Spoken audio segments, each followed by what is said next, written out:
ലോകത്തിന് മനസ്സിലാകത്തില്ല ക്ഷമിക്കുക എന്ന് പറഞ്ഞാൽ. അത് കൃപ ലഭിക്കണം.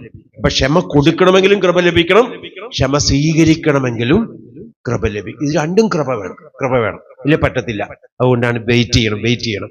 സമയം തരും കർത്താവ്. അതുവരെ മുട്ടുമയിൽ നിന്ന് നമ്മൾ ആ വ്യക്തിയെ അനുഗ്രഹിച്ചു പ്രാർത്ഥിച്ചോണം. ഇനി രണ്ടാമത്തെ കാര്യം പ്രത്യേകം ഓർക്കുക, ഈശോ ക്ഷമിച്ചതുപോലെ ക്ഷമിക്കണം. ഈശോ ക്ഷമിച്ചതുപോലെ. ഈശോയെ ഒരു വ്യവസ്ഥയില്ല. ഈശോയുടെ ക്ഷമയുടെ പ്രത്യേകത ഒരു വ്യവസ്ഥയില്ല. അതുകൊണ്ട് ഓർക്കണം, കർത്താവെ നിരുപാധികം വിട്ടുകൊടുക്കാൻ, നിരുപാധികം തോറ്റുകൊടുക്കാൻ. ഒരുപക്ഷെ ചിലർക്ക് നമ്മളെ മനസ്സിലാകത്തില്ല, എത്ര സ്നേഹിച്ചാലും ചിലർക്ക് മനസ്സിലാകത്തില്ല. പക്ഷെ സാരമില്ല, നമ്മുടെ ഭാഗത്ത് ഒരു കുറവുണ്ടായേക്കരുത്. പെട്ടെന്ന് ഓർത്തു, ദൈവമേ, നമ്മുടെയൊക്കെ യാത്ര എങ്ങനെയാണെന്ന് അറിയില്ല.